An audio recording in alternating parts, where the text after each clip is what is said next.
Hello everyone, my name is Michelle. I hope you're doing well. It is Saturday morning and we are back in the woods. As you can see, it's very, very windy, but I'll try to stay under the trees so that it's not too bad on your old lug holes. For those of you who've been watching my videos this week, you know that I've had a bit of a change of a routine. I've been doing indoor videos, routine and circumstances and stuff, so don't worry, we are back. But for those of you following Crime Stories Sunday, I'm sorry to say there won't be an episode tomorrow. I've got a bit of a cough and a bad chest, so I can't really talk very long without coughing, and the Crime Stories Sundays episodes take quite a long time to film, so I'm just being kind to myself. Don't worry, you don't need to send an ambulance, I'm perfectly fine, just got a cough. Alright, so without further ado, let's get into today's video. So I want to talk about the game players of Ben Hill Road. And I also want to talk about, it really is windy, can you hear it? We have got a storm coming in. So the game players of Ben Hill Road. And we're also talking about Don Wells losing his marbles. We'll talk about him first, actually. So if anybody caught the live last night by Voices Behind the Wall, Cher and Mr. Cher, I don't think the live went exactly as they planned. Don and Candice are angry that Cher has been communicating with that psychic person, Donna Serafina. So Don and Candice have taken, offence, and they were texting Cher just before she went live. Once she went live, Don rang her. He claimed that he didn't know she was live. Of course he knew she was live. He's lying. He knew she was live.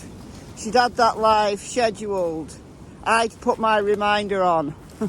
I know that live was scheduled. Don watches everything. So Don, if you're watching this, son, what's up? So he was effing and jeffing and calling Cher all kinds of names. Man, I mean, I don't know how I would feel if psychics started doing readings and things on my dead child. I do have a dead child.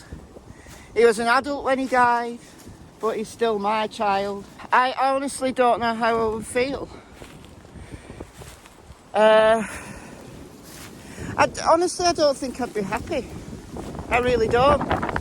You know, there's so many psychics doing readings and tarot cards and this, that, the other. I don't think it helps. I don't think it helps. And I know that a lot of you are into the psychic videos. I'm not personally. That's just my personal opinion, so don't come at me in the comments. We're all entitled to our personal opinion. It's not that I don't think some people have got a genuine gift. I think some people do have a genuine gift. What that gift is exactly, I don't know. It's not that I'm doubting the whole thing, but my concern is that there are a lot of frauds, right? I mean, I used to work with somebody, I shared an office with him years ago, who was a psychologist who studied the psychology of paranormal behaviour. But specifically, he used to focus on, in his research, focus on people who believed all of this kind of thing and what's different about those people, you know, the believers versus non-believers. And I'm simplifying madly here because I don't intend this video to be about his research. As a researcher, he used to actually go to psychic shows And I've been to a couple with him, been to 2 with him, different ones. So those psychics who kind of stand up and they have like a big audience. We were sat in the audience and he'd say, I'm seeing a bee. Is it Bill? Is it Ben? Is it Ben Hill? Oh my God. And people would kind of go, yeah. And then he'd get people up on stage and stuff. And he was a total fraud. You could just tell. You could just tell. He had the gift of the gab, as we say here. He knew how to talk, he knew how to spin, he knew how to get people believing that he was actually talking to their dead loved ones. And then I went to another one where there was about 4 or 5 psychics doing kind of different things. It was nonsense, right? They were just taking people's money. You know, at the end, we demand our money back, and he would say who he really isn't. Yeah. No, this video is not about psychics. The point I'm making is I don't hold them in regard when they're talking about children who are missing.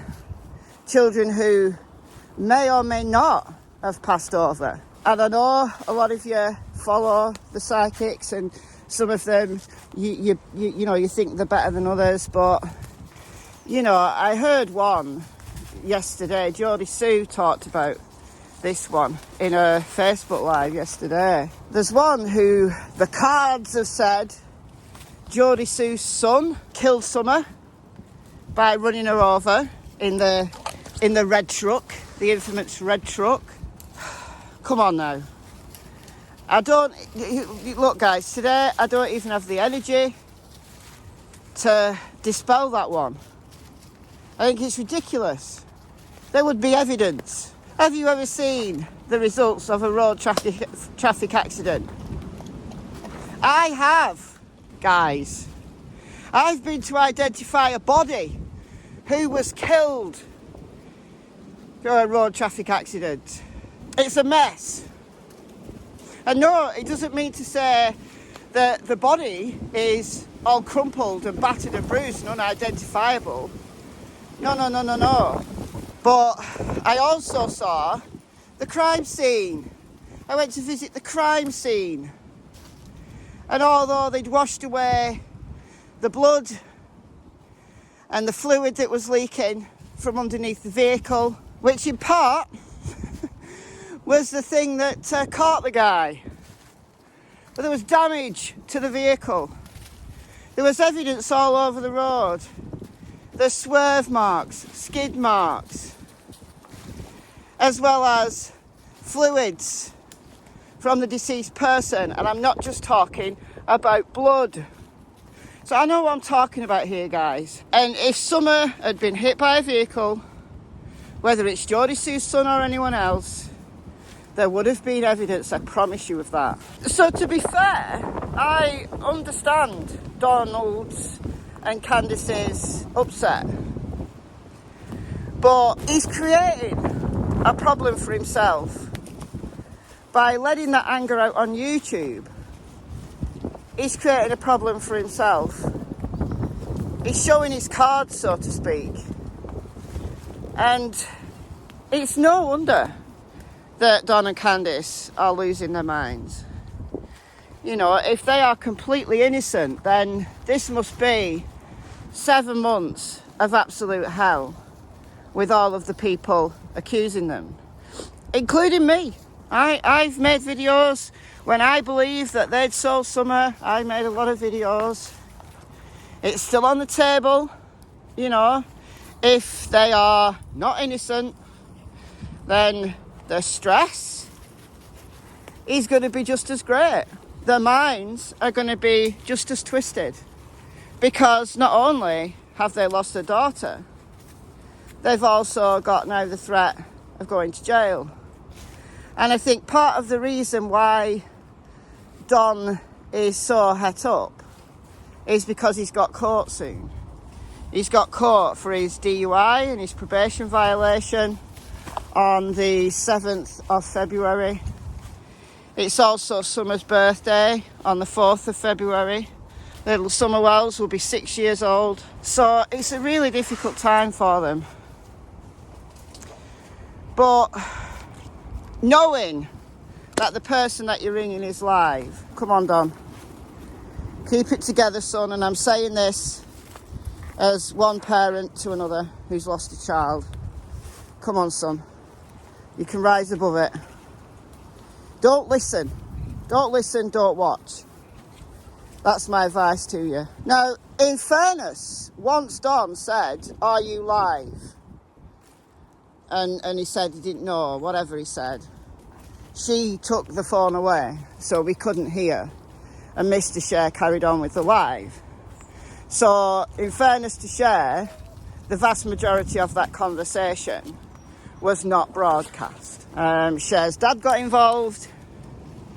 So, I think their live wasn't intended to be like that. But anyway, those are just my opinions on it, really. I'll say again, Don, whether you're innocent or not, just stay away from YouTube. Rise above it, son, rise above it. Sleuth Dog, on the other hand, might have something to say about it later. If you don't know who Sleuth Dog is, well, you better go over and check my other channel, Michelle Walks, because Sleuth Dog has had things to say.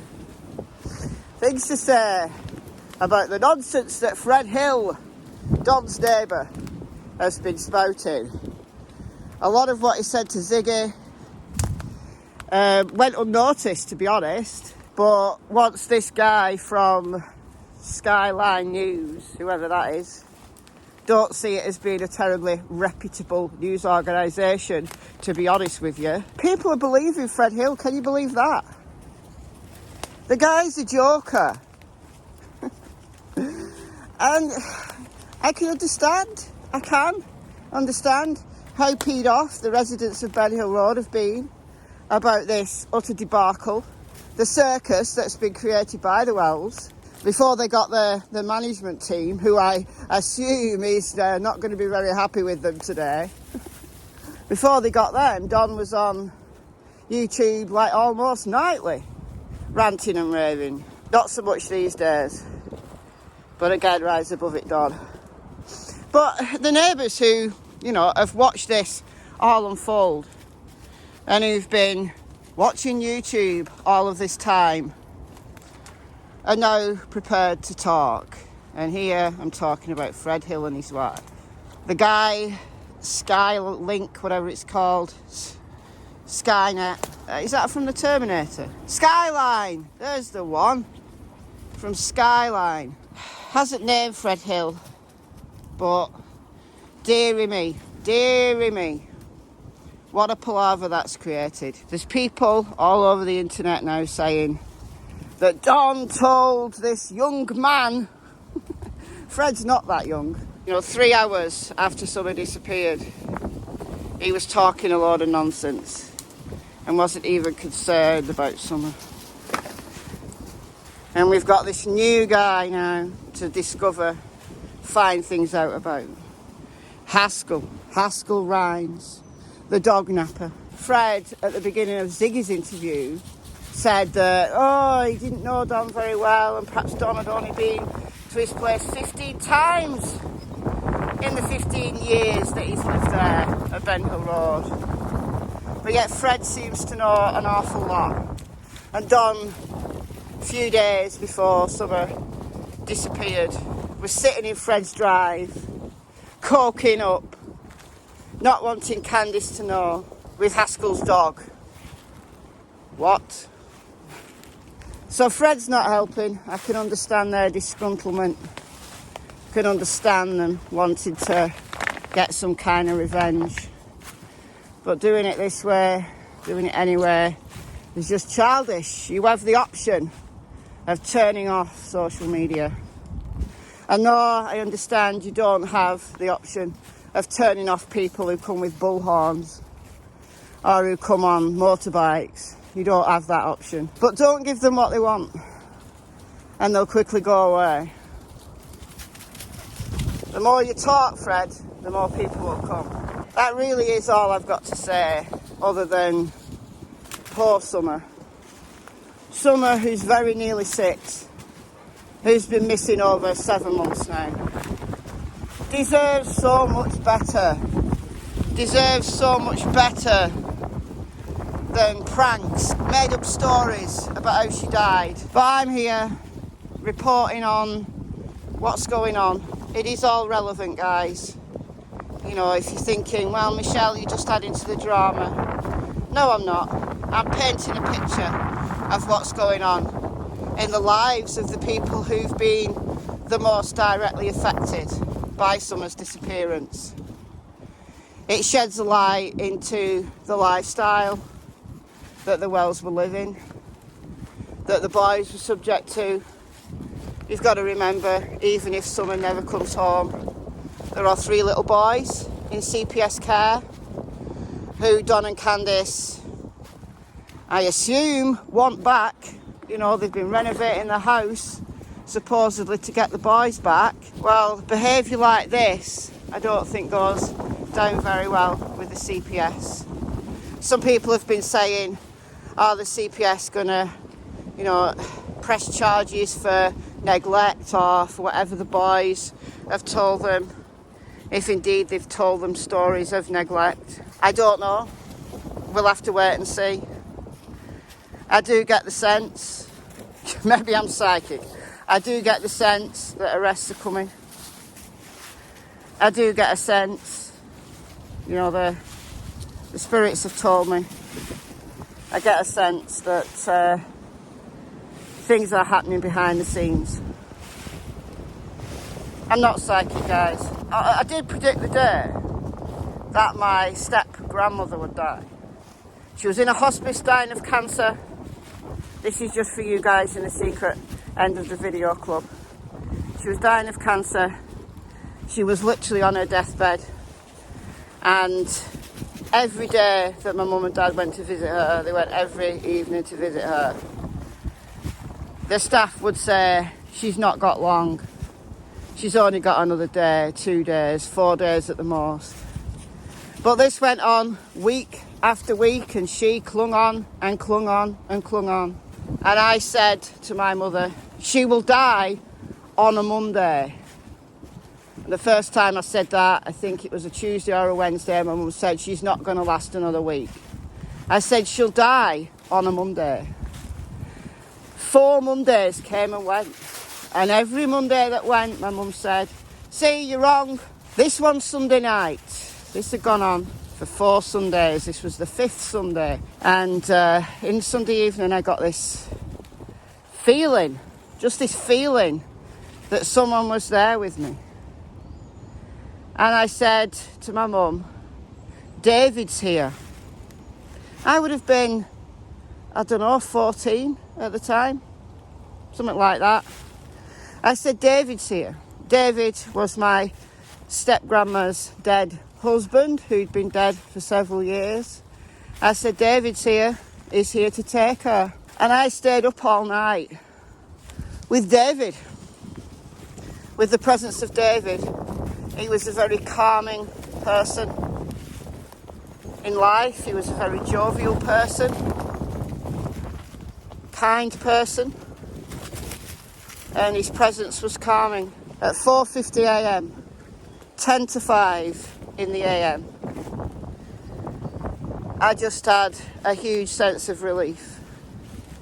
David had gone, and so had Grandma. I then went to sleep. I'd been up all night. At 7 a.m, I was awoke by the phone. I answered the phone, and it was one of my aunties. And she said, is your dad there, love? And I said, he's still in bed. I said, is it Nana Brown? And she said, yeah, she's died. I said, what time did she die? She said 10 to 5. 10 to 5 on a Monday morning. There you go. I'm a psychic. Do I have a gift? I don't think I do. You're not going to be watching psychic videos from me. But I don't doubt the fact that some people can sense certain types of energies, certain presences. I have no doubt over that because of my own experiences. So don't get me wrong, you guys who think I'm slagging off all psychics. I'm not. But there's so many frauds out there. Just be very, very wary of what you believe. That's what I'm saying, right? That's all I'm saying. So I'll bid you farewell. Again, no crime stories Sunday tomorrow. You won't believe how many times I've had to stop to cough. I'm not feeling ill. I'm not feeling too bad. It's just giving myself a little bit of a break. I've been really busy this week. And I'm just going to spend the weekend resting. Anyway, I'll see you soon. It's goodbye from Miss Tillington and Miss Cassie Springer. Bye, guys.